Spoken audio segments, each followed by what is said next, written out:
Hello dear students. So let us discuss about the crystal field splitting in tetrahedral complexes. So in a tetrahedral complex, the coordination number is 4. Coordination number is 4. So the central metal ion is at the center and the ligands, these ligands occupy the four corners of a tetrahedron as shown here. So the three axes x, y, z pointing along the corners of the tetrahedron. Okay, so this figure appears like a cube. So let us that is suppose the central metal ion, the central metal ion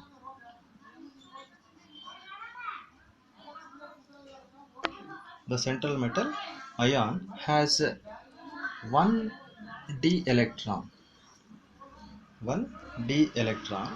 So in this free ion, in this free ion, so the electron, that means in the absence of the ligands, so the single electron will occupy any one of the d orbitals. So that is either dxy, dyz, dzx, dx square minus y square, or dz square.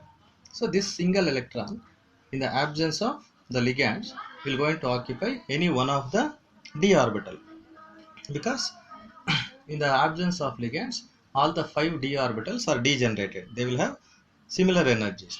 So however, in case of the tetrahedral complex, in case of tetrahedral complex, all the 5 d orbitals will not remain of the equal energy.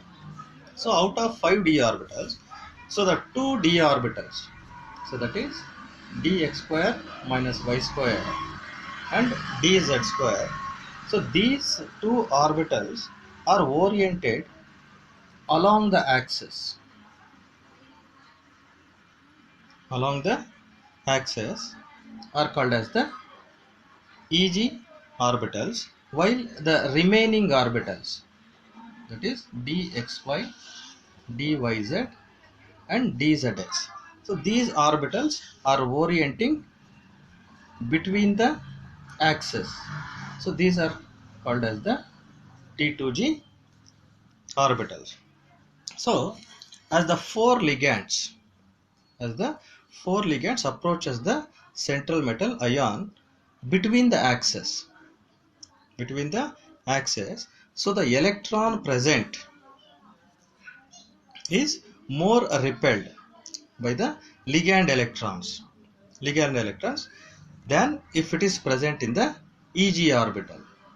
Okay, so when the ligands approaches the central metal ion between the axes, so the electrons present in the T2G are more repelled by the electrons of the ligand than the electrons present in, that is, than the EG orbitals.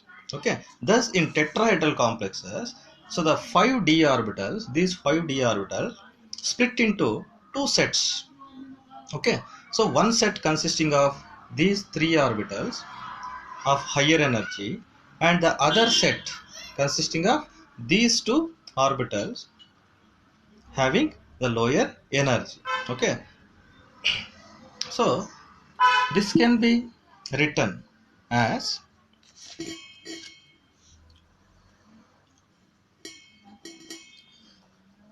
so energy, so there are 5 d orbitals in the central metal ion. So let us call this one as state 1. Okay, so next what happens, if you assume that the negative charges of all the ligands are assumed to be uniformly affecting the electrons present in the d orbital. Okay, so then the energy of the d orbital will going to rise. Okay, so let us call this one as the state 2. So when the ligands approaches the central metal ion, okay, along the between the axes, so these 5d orbitals will split up into two sets of energy levels. Two sets of energy levels. So because of the greater repulsion between the T2g orbitals, so the energy of these T2g orbitals will rise. So therefore they will occupy the higher energy level. Okay, so these Eg orbitals are present along the axis. So these are least repelled by the electrons of the ligand. So therefore they will occupy the lower energy. They form the lower energy orbitals. Okay, so let us call this one as the state 3. Okay, so the energy here is 0. So the total energy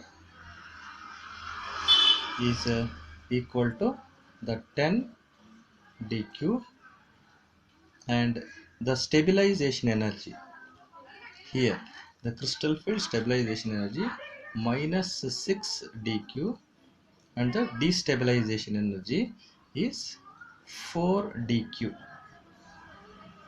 4 dq.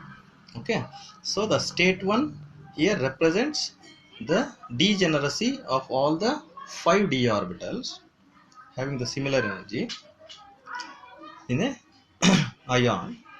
So the state 2 represents the hypothetical degeneracy of all the orbitals at higher energy level if the negative charges of all the ligands are assumed to be uniformly affecting these 5d electrons, these 5d orbitals. So the state 3 represents the crystal field splitting.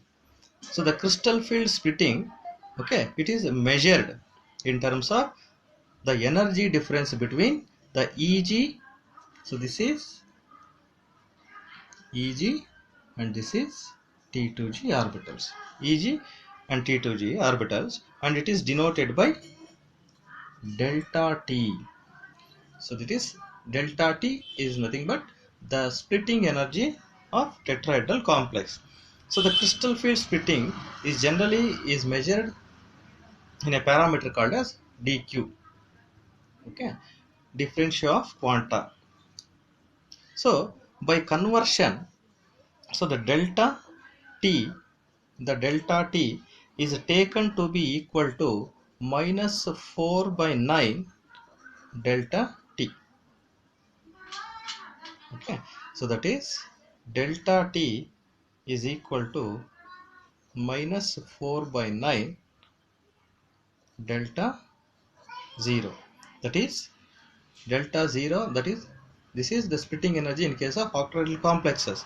So that this minus sign indicates that the order of splitting in tetrahedral complexes is a reverse of that in case of octahedral complexes. So the delta T is similar, smaller, so it is smaller. Delta T is smaller, okay, then the splitting energy in case of octahedral complexes due to the lesser number of ligands, okay, in the tetrahedral complex. In the octahedral complex we have 6 ligands, so whereas in case of the tetrahedral ligand we have only 4 ligands. So therefore the splitting energy in case of tetrahedral complexes is less than the splitting energy of the octahedral complexes. So the electron is prefers to move into the region of lower energy. Okay, so an electron going into either of the dx square minus y square and dz square orbital is stabilized by 6 dq, while that of the electron going into any of the either these 3 orbitals will be destabilized by 4 dq. Okay, so this is the crystal field splitting in case of tetrahedral complexes. So the crystal field stabilization energy in case of the tetrahedral complexes. Crystal field stabilization energy in case of the tetrahedral complexes can be written, can be calculated by using the formula. Okay, so for high spin complex,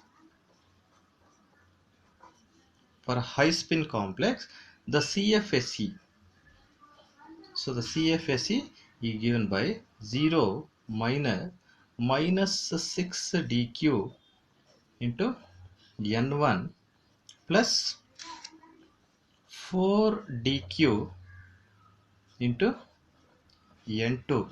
Okay, so for low spin complexes,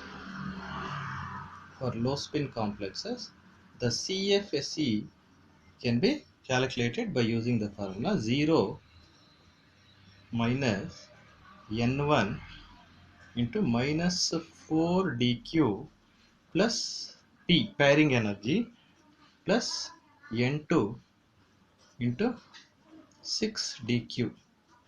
Okay, so here the n1 is number of electrons in Eg orbitals, and n2 is the number of electrons in T2g orbital.